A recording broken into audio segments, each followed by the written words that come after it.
Je suis Valérie Cousin, je suis la directrice de l'école de Saint-Joseph de Esquelbecq, donc ici, sur place. Donc tout d'abord, je voudrais vous remercier d'être venus, si loin pour certains. D'être venus si loin pour certains. Pourquoi Esquelbecq? Parce que d'habitude, j'étais avant sur l'école de Bergues, et à chaque fois on emmenait nos petits champions à Valenciennes, à Maubeuge, à Fourmies. Donc cette année, j'ai demandé à l'organisatrice nationale de faire une finale dans le Dunkerque, ou au moins dans la Flandre, pour rapprocher, pour permettre aux parents surtout d'aller plus près, parce qu'à chaque fois c'est avec 200 km tous les ans, ça faisait beaucoup. Et du coup, elle m'a relancé la balle en disant pourquoi vous n'organiseriez pas la finale chez vous?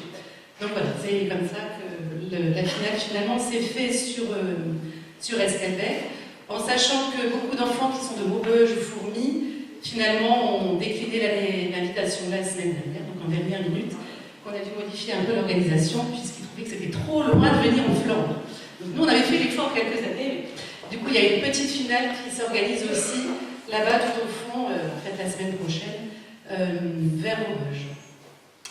Donc merci aux parents, merci aux enseignants, je sais qu'il y a des enseignants aussi qui sont venus. Merci à la mairie, on a Mme Sénécourt qui représente la mairie d'Esquelbecq, Mme Vendée-Belstraat, qui est aussi notre présidente d'appel à l'école et la présidente de l'Office du tourisme, qui va vous offrir le petit pot d'amitié à la fin. Merci à la médiathèque et à Aurélie, qui va filmer, prendre des photos là au milieu, et qui nous a préparé une sur Esquelbecq au concours, avec l'aide aussi d'un acteur de la pièce de théâtre. Vous voyez qu'on est en cours, les acteurs de la troupe de théâtre sont en cours de spectacle. Cette semaine, la semaine prochaine, il y a le spectacle de la troupe qui est partenaire aussi de l'école et on a été coaché par un acteur de théâtre, M. Rénotte, voilà, que je remercie aussi. Vous avez le décor de la scène. Je remercie aussi Mme Valois, qui est la présidente de Esquelbecq, Village du Livre, voilà, qui est là-bas. Et si vous ne savez pas quoi faire début juillet, c'est le 2 juillet, la nuit du livre, c'est génial, il faut venir à Esquelbecq. Vous avez plein d'auteurs, plein d'illustrateurs, plein d'acteurs culturels qui vous présentent, c'est une grande fête, la nuit du livre, le 2, vous connaissez certainement. Et vous avez aussi plein de bouquinistes sur Esquelbecq, puisque Esquelbecq est village du livre. Voilà. Je vérifie. Merci à Madame Montuy, qui est une maman d'élèves que j'ai rencontrée sur Bergues, parce que moi je viens seulement d'arriver sur Esquelbecq, qui avait coaché nos petits champions les années précédentes, donc qui nous avait fait gagner. Elle était géniale, et à qui j'ai demandé de venir présenter ce matin. Voilà, merci donc à Madame Montuy et à Isée, qui va co-présenter avec sa maman ce matin, pour nous mettre un petit peu dans l'ambiance. Évidemment, merci au jury, mais Madame Montuy va les présenter un peu à la fois, un peu au fur et à mesure de sa présentation. Donc merci au jury. 7 jurys qui viennent... il y en a 6.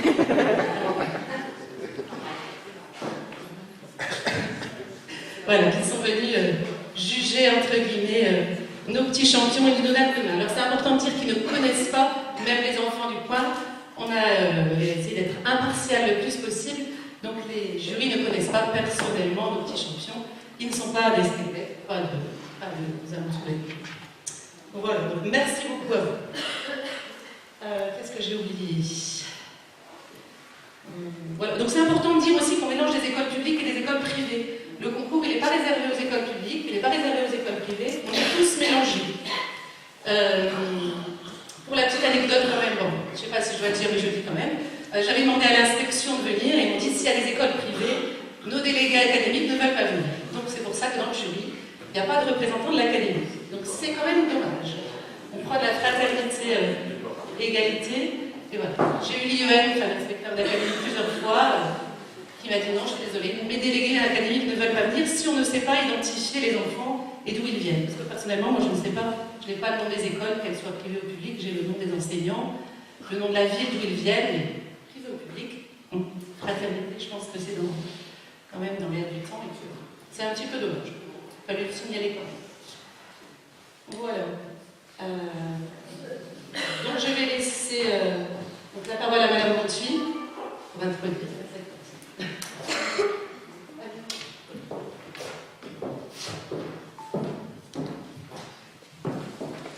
Bonne chance au petit champion quand même. Mesdames, Mesdemoiselles, Messieurs, bonjour. Bienvenue au concours des Miss France. Applaudissez-les très fort. Excusez-moi. Je pense qu'il y a un problème. Regarde tes fiches. Tu t'es complètement trompé, c'est pas du tout ça. On l'a refait? Bon. Mesdames, Mesdemoiselles, Messieurs, bonjour. Bienvenue au concours des petits champions des lectures. Applaudissez-les bien fort aussi.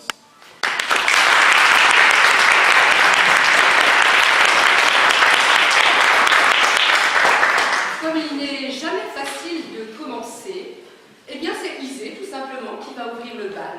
Parce qu'il y a une petite qui doit partir avant, elle a des obligations. Et donc elle a demandé à passer dans les premiers.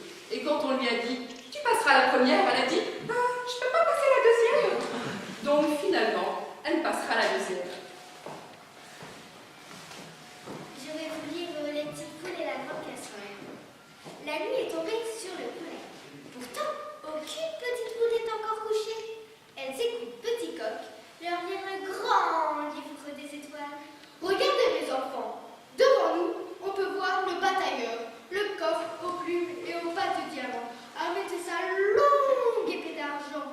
C'est lui qui, dans le ciel, est chargé de chasser la nuit et de ramener le jour. Waouh! S'écrie Poulet et Poulette, émerveillés. Là-bas, poursuit le chef de la basse-cour, cette as qui brille plus que les autres, c'est l'étoile polaire. Qu'elle est belle! S'exclame Bélido, Carmen. Sa présence dans le ciel signale l'arrivée prochaine de l'hiver, mais surtout, elle annonce l'immense fête qui aura lieu demain dans tous les poulaillers. La fête de l'étoile polaire, youpi! Dis papa, demande soudain Carmen. Cette casserole qui vient d'apparaître au-dessus de chez nous, elle annonce quoi? Mais c'est fort simple, intervient Pedro le Normand, très sûr de lui. Elle signifie que vous allez tous passer à la casserole. Bref, vous allez tous mourir. La sinistre prédiction du vieux Normand provoque aussitôt la panique chez les petites poules.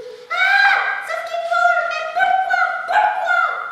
C'est malin, mon pauvre Pedro, s'emporte Carmilla. Les poussins vont faire des cauchemars.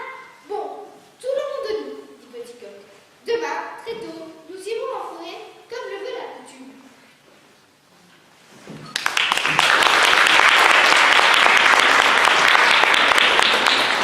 Isée est hors concours. Un signal, hein.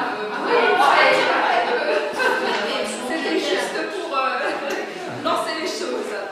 Donc, tout simplement parce que un jour, on a tous été des petits poussins émerveillés devant la lecture de quelqu'un. Moi, personnellement, j'ai le souvenir, quand j'étais en CM1, d'une maîtresse qui s'asseyait sur le bord de sa table tous les matins et qui nous lisait plusieurs pages d'un roman. Un petit peu comme un feuilleton qu'on suivait tous les jours, et c'est vraiment un merveilleux souvenir. Quand on est adulte, on a tous également été Petit Coq à un moment, et à partager justement ce plaisir de la lecture à voix haute. Parce que la lecture à voix haute, moi, j'y prends un plaisir vraiment non négligeable. C'est un partage merveilleux, c'est un plaisir qu'on communique aux autres. Et c'est aussi comme ça qu'on a envie d'apprendre à lire, et puis aussi envie de lire, tout simplement. Alors je tiens à signaler que ce n'est pas un exercice facile de lire à voix haute. On peut être un excellent lecteur, mais pas pour autant aimer ce type d'exercice. Donc je pense qu'on peut qu'encourager nos jeunes lecteurs parce qu'ils ont un petit peu tous la boule au ventre, ils ont la gorge sèche, tout ça, ça s'appelle le trac. Et effectivement, ce n'est pas facile, surtout qu'ils ne connaissent pas leur ordre de passage, nous non plus d'ailleurs. Donc on accueille notre première candidate, Eulalie.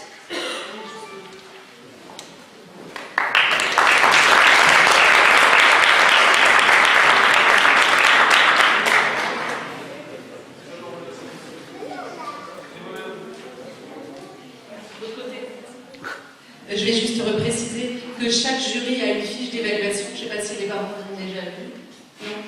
fiche d'évaluation avec quelques critères.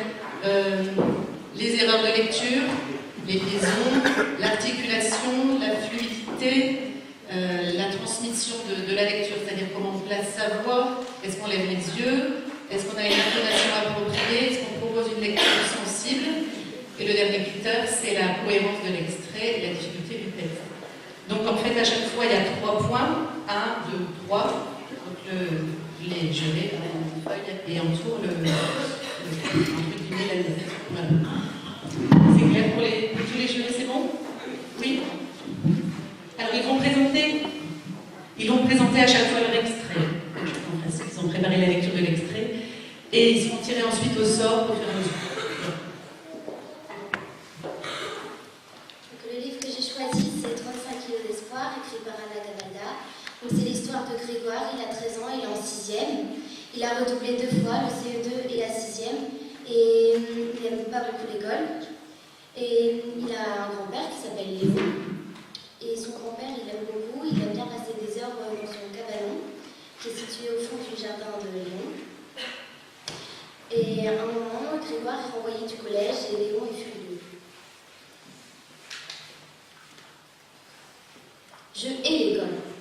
Je la hais plus que tout au monde. Et même plus que ça encore, elle me pourrit la vie. Jusqu'à l'âge de 3 ans, je peux dire que j'ai été heureux. Je ne m'en souviens plus vraiment, mais à mon avis, ça allait. Je jouais, je regardais ma cassette de Petit Ours Brun 10 fois de suite.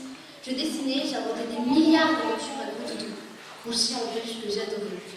Ma mère m'a raconté que je restais des heures entières dans ma chambre, à jacasser et à parler tout seul. J'en conclus donc que j'étais heureux. À cette époque de ma vie, j'aimais tout le monde et je croyais que tout le monde s'aimait.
trouvé une bonne excuse pour n'avoir pas fait mes devoirs. Ouh. J'ai cherché mes livres, j'ai embêté ma soeur Dégger, ce qui, je le reconnais, a occupé un gros bout de temps de ce début de matinée. Mais je ne le regrette pas. J'ai caché ses lunettes, j'ai pris une BD pour lire aux toilettes pendant qu'elle attendait devant. Ah, comment crie Tom, tu vas trop retard à l'école. Je passe un coup devant Delia qui attend toujours devant les toilettes complètement furieuse. Je ne prête aucune attention à son amour paternel. Nous gagne le temps précieux en ne nous bavons pas, ne nous lavons pas les dents pendant très longtemps, ne faisons pas la bise en partant. Trop vieux pour ce genre de truc. Je mange la dernière tartine, puis attrape mon sac et mon vélo, je crie salut à qui peut m'entendre, et je pédale non-stop pour arriver à l'école en 2 minutes. Ainsi s'ouvre un nouveau chapitre du monde de Tom Case. Et là, c'est vraiment très cool. Amy Porter arrive tout juste elle aussi.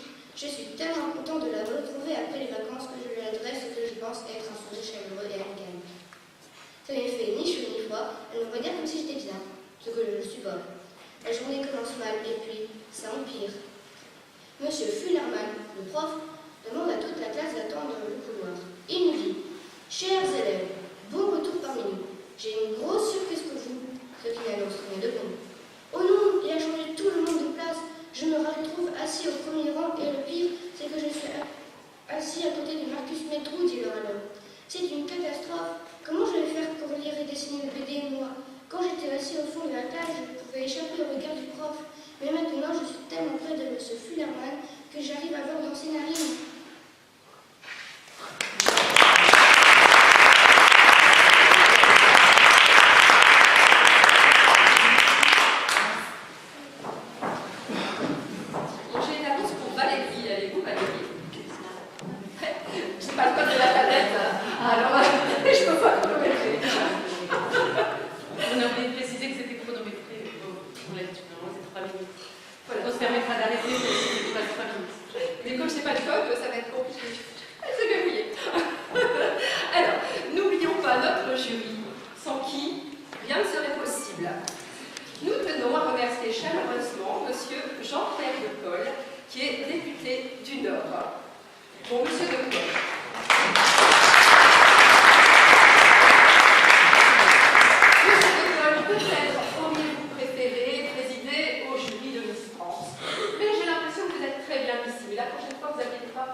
Et elle la trouve très jolie.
fenêtre et, pour les empêcher de tomber encore, elle poula dans la tête et sur la place où étaient les yeux de la cire fondue qu'elle avait portée dans une petite casserole.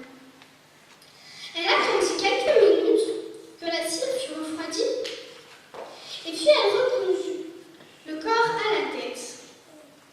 Les petites filles n'avaient pas bougé. Sophie regardait avec crainte toutes ces opérations. Elle avait peur que ce ne fût pas bien. Mais, quand elle fit sa poupée raccommodée et aussi jolie qu'auparavant, elle sauta au cou de sa maman et l'embrassa 10 fois. « Merci ma chère maman, disait-elle. Merci d'une autre fois que je vous écouterai, bien sûr. » On rhabilla bien vite la poupée. On l'assit sur un petit fauteuil et on l'emmena promener en triomphe en chantant « Vive maman, depuis c'est que je la mange. Vive maman, elle est notre pontage. » La poupée vécut très longtemps, bien soignée, bien aimée, mais petit à petit, elle perdit ses charmes. Voici comment. Un jour, Sophie pensa qu'il était bon de laver les poupées, puisqu'on lavait les enfants. Elle prit de l'eau, une éponge, du savon, et se mit à débarbouiller sa poupée. Elle la débarbouilla si bien qu'elle lui enleva toutes ses couleurs. Les joues et les lèvres devenirent pâles, comme si elle était malade, et restèrent toujours sans couleur. Sophie pleura, mais la poupée resta pâle. Un autre jour, Sophie pensa qu'il fallait lui friser les cheveux. Elle lui mit donc des papillotes. Elle les passa au fer chaud pour que les cheveux fussent mieux frisés. Quand elle lui ôta les papillotes, les cheveux restèrent dedans. Le fer était trop chaud. Sophie avait brûlé les cheveux de sa poupée, qui était chauve. Sophie pleura, mais la poupée resta chauve. Un autre jour encore, Sophie, qui s'occupait beaucoup de l'éducation de sa poupée, voulut lui apprendre à faire des trucs de force. Elle la suspendit les bras à une ficelle. La poupée, qui ne tenait pas bien, tomba et se cassa un bras. La maman essaya de la raccommoder, mais comme il manquait des morceaux, il fallut chauffer beaucoup de cire. Et le bras resta plus court que l'autre. Sophie pleura, mais le bras resta plus court. Une autre fois, Sophie songea qu'un bain de pied serait très utile à sa poupée, puisque les grandes personnes en prenaient.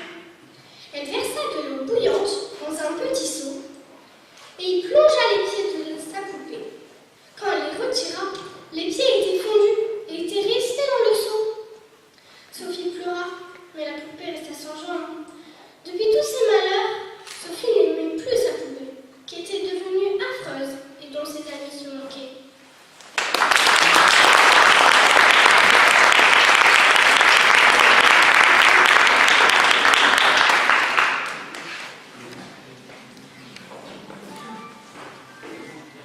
N'oublie pas Madame Marie Borin, qui est professeure de piano, mais également responsable de la bibliothèque pour tous, à Warmont.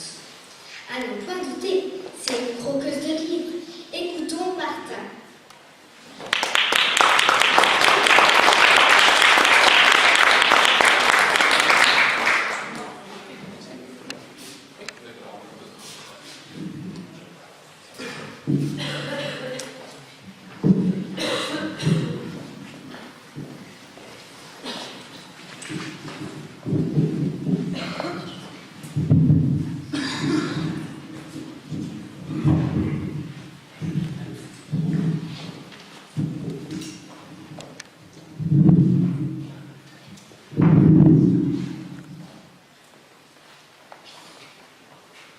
Bonjour, je vais vous présenter un livre intitulé La bouche à laver un peu de Geronimo Stilton. Donc c'est une ville préhistorique de souris. Et dans cette ville, il y a eu un cambriolage, le cambriolage d'une pierre magique. Les victoires. Les tigres avaient donc pris la fuite et disparurent pour longtemps, tandis que les habitants de Silver City exultaient. Nous avons vaincu! Nous sommes les plus forts! Vive les souris! Abat les tigres! Je me précipitai à l'écho du silex pour graver la nouvelle encore toute fraîche. Terre m'attendait sur le seuil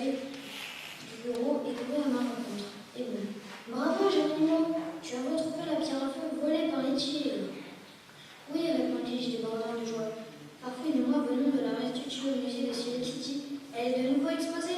Ce soir-là, tous les habitants de Silver City fêtèrent la victoire en d'un banquet grandiose, avec gigot rôti, crouton au fromage de mamou et omelette d'œufs géants. Miam, quel festin préhistorique! Après le repas, les musiciens se saisirent de leurs instruments de bois et de pierre et se mirent à jouer. En moins de temps qu'il ne faut pour le dire, tous les rongeurs se levèrent et se déchaînèrent dans les danses effrénées autour de la table. Bref, ce fut une fête éclatante. Malheureusement, toutes les poules, la femme de Ratatouille, le chef, s'assirent à côté de moi pendant tout le repas. Elle me cassa la tête avec ce démaquage. La gloire de la victoire revient à mon mari, Ratatouille. Ou plus exactement à moi, car c'est moi qui lui donnais les conseils. Je le dis en toute modestie. Non loin, le chaman fanfaron marmonnait d'un ton grave. Je vois que nous avons gagné une bataille, mais pas la guerre. Je vois que la horde de gros chacals reviendra bientôt nous envahir. Nous le savons déjà, tenant Ratatouille en brandissant son gigot comme s'il s'agissait d'une massue. Ces tigres ne savent rien faire d'autre que de nous attaquer et de voler nos inventions. À propos d'inventions, intervient voici Lucie. J'ai une importante nouvelle à vous communiquer. Grâce à 2 habitants de la ville, la pierre à feu, la plus puissante de nos inventions, est de nouveau exposée. Oh, s'exclama l'assemblée. Elle poursuivit. Je voudrais remercier les 2 héros qui ont remporté au péril de leur vie, affrontant 1000 dangers. Farfouine et Géronimo, une immense ovation explosa. Vive Géronimo, vive Farfouine! Bref, cette fois-là, tout finit pour le mieux. Mais qui sait ce qu'il adviendra lors de la prochaine aventure? Car elle est dure la vie dans la préhistoire, dure comme du granit. Parole de Steve Talbot, parole de préhistoire.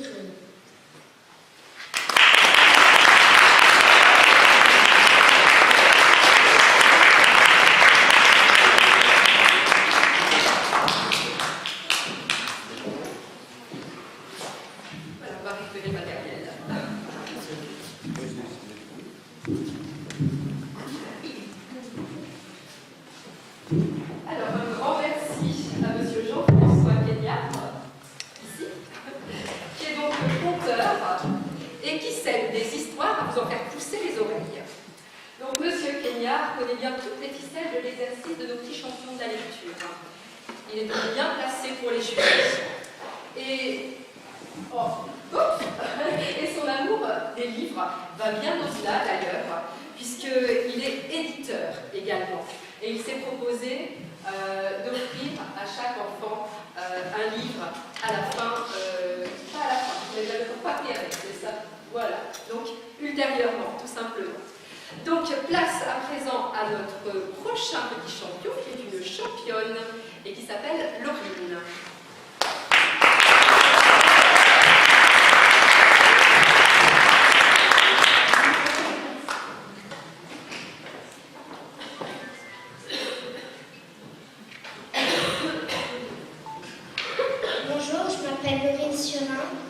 Je suis à l'école La Fontaine et je vais vous lire en un clin d'œil de Jana Christie.